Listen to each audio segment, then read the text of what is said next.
자, 일단 부동산상에 설정되어 있을 수 있는 권리들은요, 우리 민법에서 8개의 물권을 규정을 하고 있습니다.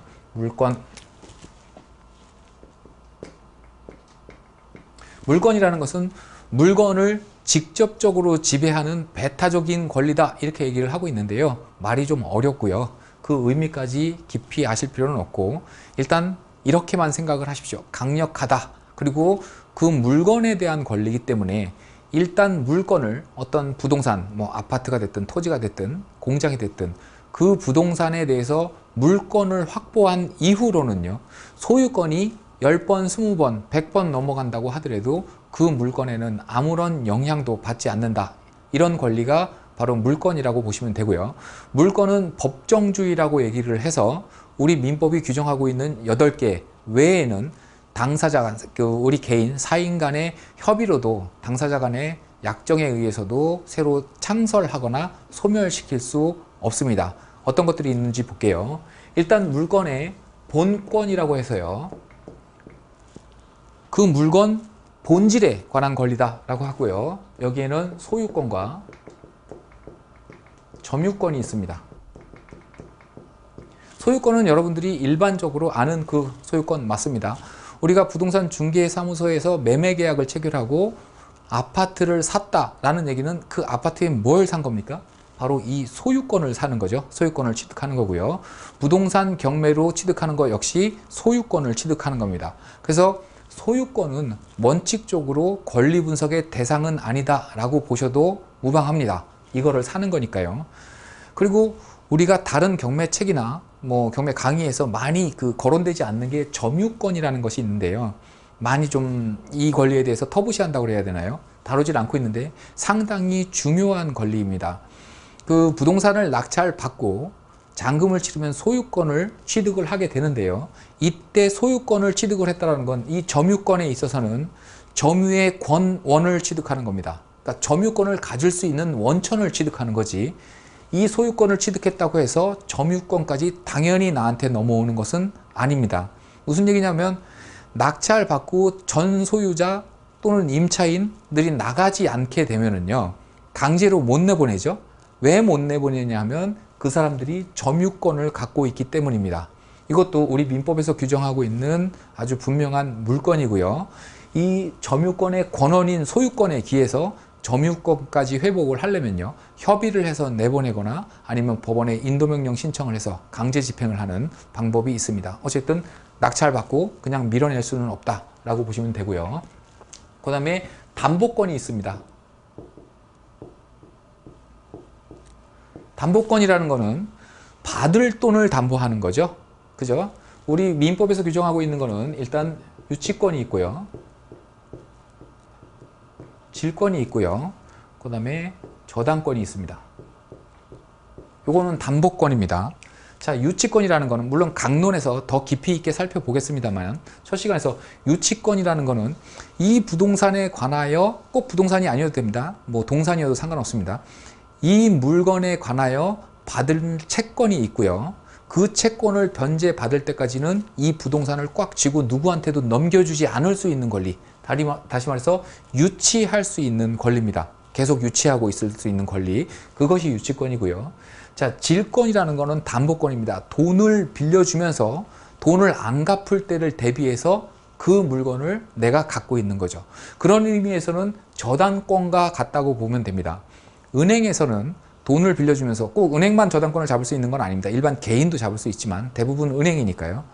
은행에서 돈을 빌려주면서 주택을 담보로 근저당권을 설정을 하죠. 그죠?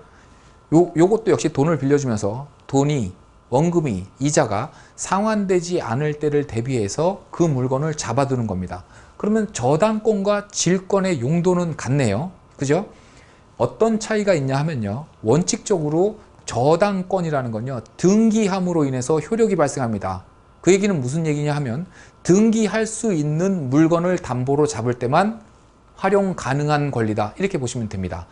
등기 가능한 거 대표적으로 부동산 있죠. 그죠? 그 다음에 자동차라든가 선박이라든가 뭐 건설장비, 중기 같은 거, 이렇게 등기 등록할 수 있는 것들, 그 물건을 담보로 잡을 때 등록증 상에, 등기부등본 상에 저당권을 설정함으로 효력이 발생되는 거고요. 질권이라는 것은 원칙적으로 동산에 설정하는 겁니다. 근데 동산에는 가령 손목시계를 하나 갖고 있다. 고급 뭐 핸드폰을 하나 갖고 있다. 우리 손목시계를 담보로 제공하고 돈을 꿀 수 있죠? 어디 가면 가능합니까? 전당포 가면 가능하죠. 그죠? 전당포 가서 내 시계를 맡기고 그 다음에 돈을 3만 원을 빌렸습니다. 전당포 주인 입장에서는 그 시계를 갖고 3만 원을 상환하지 않으면 시계를 안 내줄 수 있죠. 그죠? 담보로 잡고 있습니다. 그게 질권입니다. 그래서 원칙적으로 저당권이라는 거는 부동산, 질권이라는 거는 동산, 이렇게 보시면 됩니다. 물론 질권도 예외적으로 부동산 권리질권이라고 해서 소유권의 직접은 아니고요. 부동산상에 설정되어 있는 저당권, 이것도 하나의 재산권이거든요. 재산적 가치가 있는 거죠. 이 저당권을 담보로 또 돈을 빌려줄 수도 있습니다. 그때는 이 저당권을 목적으로 한 질권도 부동산 등기부등본상에 기재가 되기는 합니다만 원칙적으로 질권의 목적은 동산, 저당권의 목적은 부동산, 이렇게 생각하시면 됩니다. 그 다음에 용익권이라는 것이 있습니다. 용익권, 사용해서 이익을 얻을 수 있는 권리다. 이래서 용익권 이렇게 얘기를 합니다. 용익물권 이렇게 얘기하는데요. 요것도 역시 세 가지가 있습니다. 지상권, 지역권, 전세권, 이렇게 있습니다. 지상권이라는 것은 남의 토지를 내 토지처럼 사용할 수 있는 권리, 이렇게들 많이 알고 계시는데요.